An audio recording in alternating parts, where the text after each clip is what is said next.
If you look back from our last three MVP winners, Giannis, Jokic, and you go into this season and you watch Giannis win his first NBA championship at the age of 26, and you watch his post-game interviews and you watch how he carried himself with humbleness, with a great character.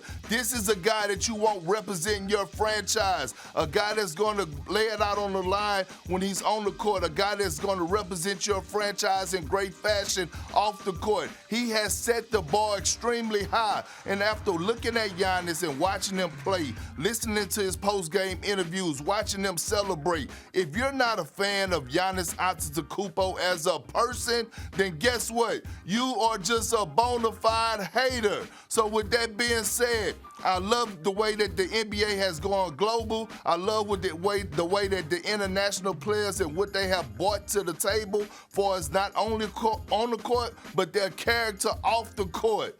Carry on.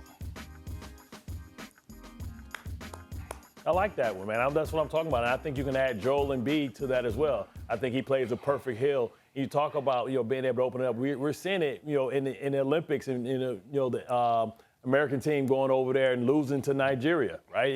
And that's what you want. The world is becoming small, and I think that was David Stern's vision, so that it can become a global sport and that you can grow the fan base. It started with the Dream Team, and now, right now, you look at some of the great, Luka Doncic, right? You think about Jokic. Now you add, Giannis there, and he's class personified, right? He did it the right way. He came over here. He did it his way. Until the victor goes to spoils. Yeah. Fifth player outside of the U.S. to win MVP. Go ahead, Perk.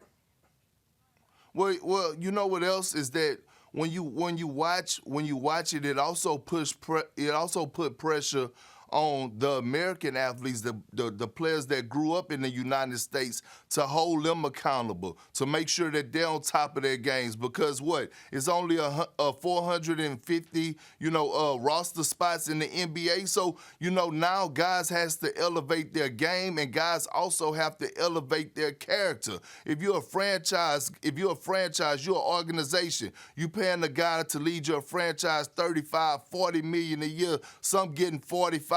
You want those guys to represent your brand in great fashion. You want those guys to go out there and make sure that they're a guy that say, hey, when you think of the Milwaukee Bucks, a team that haven't won in 50 years, and your leader is a guy like Giannis who's going to carry himself like a tremendous human being off the court. This is what you want. He reminds me a lot of the great Tim Duncan, and the way that he carried the Spurs organization, the way that he showed character, his humbleness to the game, his dedication to the sport. I mean, I love the fact how, he was built, not born, right? We all see the pictures now. We kind of laugh at him when he came in at 18 years old, and you see the work that he put in. Me and you and I both know you don't put on 40 pounds because because this God-given talent. That's been put in work in the dark, right? And what's done in the dark comes out in the light. And I think, right now, till the victor goes to spoils, he's controlling the narrative. I mean, because we know so little about Giannis. We don't know his story, right? Because he didn't grow up in those AAU tournaments where we know his backstory. We knew everything about LeBron, KD.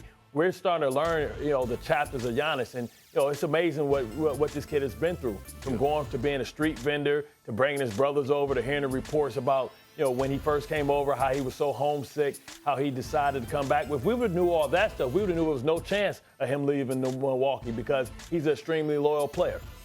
Yeah, you know what else is impressive before we move on here? This is the second season that players born outside the U.S. won MVP, the Joker, Finals MVP, Giannis, Defensive Player of the Year, Rudy Gobert. I want to stay with that subject and talk about the Olympics, though, Perk. How impressed are you with Team Nigeria? I'm very impressed, very, very impressed. They play extremely hard, and you have to realize a few of those guys play in the NBA, but they play with a certain type of passion, right? They're showing. My high school coach always used to tell me, Molly, you never know who's watching, and that's in life, right? And the way that they approach the game of basketball, that's how they go out there on the court. They know that the eyes are on them. They know that their goal is some of those guys that are not in the NBA. They want to get to the NBA. and they know that the stage is set. But most importantly, you know what I'm impressed by is Mike Brown. We're talking about an assistant coach who hadn't had a head coaching job in a long time. He's taking it serious, right? Coaching his team, having them prepared offensively and defensively, locked in and taking it serious because he know that eyes are on him as well. Thanks for watching ESPN on YouTube. For live streaming sports and premium content, subscribe to ESPN+.